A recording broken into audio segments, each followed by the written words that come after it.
সবচাইতে ভালো কথা কৃষ্ণ ভক্ত হওয়া, সবচাইতে খারাপ হলো আমাদের জীবনে অহংকার। পরিষ্কার জেনে নিন, এতজন কীর্তন শুনতে এসছেন, এখানে বসে আছেন ভক্তি ভরে, সবচাইতে খারাপ জিনিস ভেতরে অহংকার। কিসের অহংকার করছেন? বাড়িতে দামি দামি কাপড় কিনেছেন, শেষে যখন যাবেন কাপড় কি পাবেন? একটি সাদা কাপড় দোকান থেকে কিনতে হবে, মার্কিন। মায়েরা, শেষে আপনি কি খাবার খাবেন? এত খাবার খেলেন, একটু জল মুখে দেবে, সেই জলটা মুখ থেকে বেরিয়ে আসবে। এত খাচ্ছেন, কি খাবেন? একবার বিচার করবেন কথাটা সত্যি কিনা। শেষে জল বেরোবে না, জলটা মুখ থেকে বেরিয়ে চলে আসবে। আজকের দিনের কথা ভাবলে হবে না, আমার শরীর শক্ত আছে আমি পাচ্ছি না, এ হবেই। আবার দেখুন, এই দিকে তাকান, শেষ কি, শেষ কথা কি আপনার জীবনে? ঈশ্বর ছাড়া কোনো পথ নাই। দেখবেন, এই দিকে তাকান, মাতাল মদ খেয়ে আর মানুষ মৃত্যুর সময় সত্যি কথা বলে দেয়। পাক্কা মাতাল যারা হয় তারা বলতে পারে না, কিন্তু একবার যদি কেউ মদ খেয়ে নেয় না, ভেতরের যত সত্যি কথা আছে সব বলে দেবে। আর মৃত্যুর সময় দেখবেন, যে যেখানে পয়সা রেখেছে, খোকন বিলাসের কাছে 5,000 টাকা পাবো বলি নাই, নিয়ে নিস, মানে বলবেই ওটার কি। এইদিকে তাকান, এইদিকে তাকান। আমি একটা কথা বলে যাই, যে মদ খায় তাকে বলবো আস্তে, মদ খেতে খেতে যেন তার ছেলেটার মুখটা মনে পড়ে খায়। কেন? আমি খাবো, আমার ছেলেও সেও ছাড়বে না। আজকে তুমি রক্ত গরমে খেয়ে নিচ্ছ, বাচ্চাটা দেখছে রাত্রিবেলায় মাকে অত্যাচার করছে, ও শেষে বলবে দাঁড়া, বড় হতে যা তোর ঠ্যাঙা ভাঙবো আমি। মানে বড় হয়েও যখন খাবে, ওকে বলতে পারবে না খাস না, বলে চুপ করো। চালু হয়ে আবার ছুঁচকে শিক্ষা দিচ্ছে, তোমার 1000টা ছেঁদা আবার আমাকে শিক্ষা দিচ্ছে, বলবে। যারা মদ খায়, মদ তাদেরকে খায়। তবে একটা কথা বলি, মদ যারা খায় তাদের একটা স্বভাব ভালো, কি বলুন তো? দেখবেন আলু পেঁয়াজের দাম বেড়েছে বলে ধর্মঘট চলছে, মদের দাম এত বাড়ছে, কোনো ধর্মঘট না, কিচ্ছু। আবার দেখবেন করোনার সময় লোক ঘর থেকে বেরোতে পারছে না, পার্টি দেখুন লাইন দিয়ে দাঁড়িয়ে আছে। আমাদের এলাকাতে তো প্রচুর, আমরা মাস্ক নিয়ে যাচ্ছি, দাদা আজকের দিনেও কিচ্ছু হবে না, আপনারা মাস্ক নেন, আমাদের কিচ্ছু হবে না। মানে পার্টির কি জোর। আমি আপনাদের বলতে চাই, অহংকার করবেন না। কিসের অহংকার? আপনি কি জন্ম পেয়েছেন? জন্ম একজন আপনাকে দিয়েছে, আপনার মা। আপনার নামটা কি আপনি রেখেছেন? না, আপনার মা বাবা রেখেছে। আপনি কি পড়াশোনা করেছেন? না গো, আপনাকে একজন পড়িয়েছে। আপনি কি চাকরি পেয়েছেন? আপনাকে একজন দিয়েছে। শেষে যখন আপনি শ্মশান ঘাটে যাবেন, নিজে যেতে পারবেন না, অন্যজনের কাঁধে যাবেন। সব যদি অন্যের হয়, তাহলে আপনার বলতে কি? অহংকার করে কি লাভ আছে? যা করলেন সব তো এখানেই রাখবেন, যাবার সময় তো খালি হাতে যেতে হবে। হ্যাঁ, শুনে নিন, এই দিয়ে তাকাবেন। কলকাতায় আমার প্রচুর গান, জয়নগর এলাকায় একটা শ্মশান আছে, ওইখানে একটা টিফিন দোকান আছে নিরামিষ। এরা সবাই বলে দাদা চলো ওইখানেই সেবা করব। তো সেবা করি, কিছু মনে করবেন না। দেখতে পেলাম একটা ভিখারিকে টলিতে চাপিয়ে নিয়ে এলো, মাছি ভন ভন করছে, 2-4 দিন আগে মারা গেছে। ওই ভিখারিটা ফুলে ফেপে গেছে, ওকে শ্মশানের চিতাতে একপাশে শুয়েছে। কিছুক্ষণ পরে কয়েকশো কোটি টাকার মালিক একজন মারা গেছে, তাকে ফুলের মালা দিয়ে সুগন্ধ ছড়িয়ে আনছে।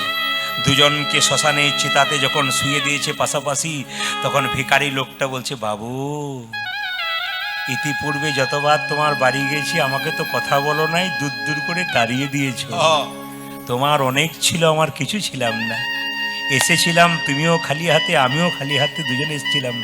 এখন শ্মশানের চিতাতে যাচ্ছি, তুমিও যেমন শুয়ে আছো, আমিও শুয়ে আছি। মাঝখানে তুমি বড় লোক আর আমি গরিব লোক। তোমাকে দেখে আমাকে দেখে জগতের লোক শিখুক।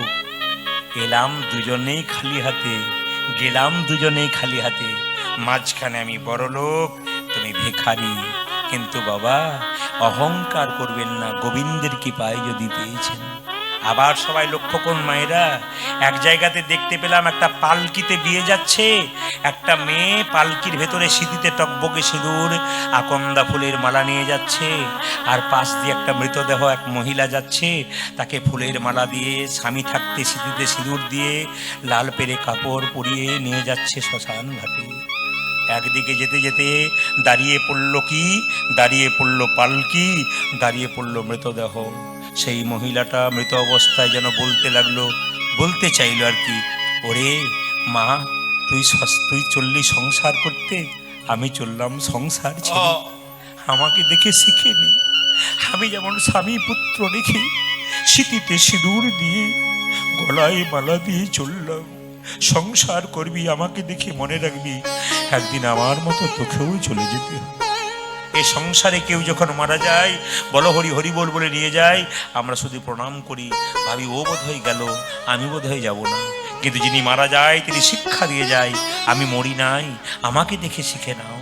আমি যেমন হেলতে দুলতে শ্মশান ঘাটে চললাম, তোমাদের একদিন হেলতে দুলতে শ্মশান ঘাটে যেতে হবে। গর্ভে সন্তান যদি কারো আসে, কতগুলো নিয়ম আছে আমি আগেই বলে দিয়েছি। পরম প্রেমময় শ্রী শ্রী অনুকূল ঠাকুর বলেছেন, পেটের মধ্যে বাচ্চা এলে মায়েদেরকে কিছু নিয়ম পালন করতে হয়। তুলসী গাছে একটু জল দেবেন, আপনারা কি করবেন, স্নান করার পর গোবিন্দের মন্দিরে প্রার্থনা করবেন, ছেলে হোক আর মেয়ে হোক যেন কৃষ্ণ ভক্ত হয়। তাকান মায়েরা, মহাপুরুষের ছবির দিকে দেখে প্রণাম করতে হয় মেয়েদের পেটে বাচ্চা থাকলে। কেন? মনোবিজ্ঞানীরা বলছেন যে যদি কোনো মনোবিজ্ঞানীদের কথা বলছে, যদি পেটে বাচ্চা থাকাকালীন কোনো মহিলা মহাপুরুষকে প্রত্যেক দিন প্রণাম করে, তাহলে তার কিছুটা ভাব তার শরীরে আসলেও আসতে পারে। এই ছেলের নাম খারাপ রাখবেন না, ভালো রাখবেন। ছেলে হলে বেশি আনন্দ না মেয়ে হলে বেশি আনন্দ? মেয়ে মেয়ে মানে আমার দলের লোক কিন্তু। আর ছেলে, আর যাদের ছেলে হয়েছে তারা চুপ করে আছে, বলার দরকার নয়, ছেলেদের বেশি গন্ডগোল করছে। না না, শুনুন, আমারও তো দুটি কন্যা, আমি একটু দল ভারী দেখি যে আমার কোন দিকে ভাগ বেশি আছে। আমার একটি কন্যার পর যখন দুটি কন্যা হলো, তখন আমার বাবা বলল, শান্তি পেলি তুই। এমন কেন? বলে, তুই আমার একটা ছেলে, আমার এক ভাই এক বোন, তুই আমার একটা ছেলে, আমার একটা মেয়ে, এই তুই কীর্তন করতে চলে যা, সারা জীবন সংসারে থাকতে থাকতে আমার আর গয়া কাশী বৃন্দাবন হলো না, তোর সংসার দেখতে দেখতেই রয়ে গেলাম। আর তোর দুটো মেয়ে হলো, বিয়ে দিয়ে দিবি, ব্যাস গয়া কাশী ঘুরে বেড়াবি। আমার বাবা বলছিল, মানে আমি মনে মনে ভাবলাম, যাক শান্তি পেলাম। আপনারা যে বললেন মেয়ে হলে, আমি খুব শান্তি পেলাম। আর যাদের ছেলে হয়েছে, মায়ের কোনো দুঃখ করবে না, কারণ তোর ছেলে কি মেয়ে সব ঈশ্বরের দেওয়া। তবে সবচাইতে ভালো সংসারে যার ছেলেও আছে, যার মেয়েও আছে। কিন্তু ধরো হয়নি, সেটা ঈশ্বর যেটুকু দিয়েছে সেটা মানতে হবে। ওইটাই আপনার মঙ্গল অমঙ্গল যাই বলুন, ওটাই কিন্তু মঙ্গল। আপনার ছেলে হলো যা করবে, মেয়ে হলো তাই করবে। যদি তাকে মানুষের মতো মানুষ করতে পারে, মেয়ে হলো কোনো ব্যাপার নেই। মেয়ে কি জাহাজ চালাচ্ছে না, প্লেন চালাচ্ছে না? মেয়ে কি গাড়ি চালাচ্ছে না? মেয়ে সব। আমার শাস্ত্র বলছে, একটা ছেলে যদি একটা বংশের প্রদীপ হয়, একটা মেয়ে যে দুটো বংশের প্রদীপ। এই জন্য মেয়েদেরকে সম্মান দিতে হয়। মায়েদেরকে যত সম্মান দেবেন, দাদা ভাইদেরকে বলি, মায়েদের চোখের জল যা সংসারে পড়ে, সেই সংসার কোনোদিন উন্নতি হয় না। ওই জন্য মায়েদেরকে যত সংসারে আনন্দে রাখবেন, তত কিন্তু সংসার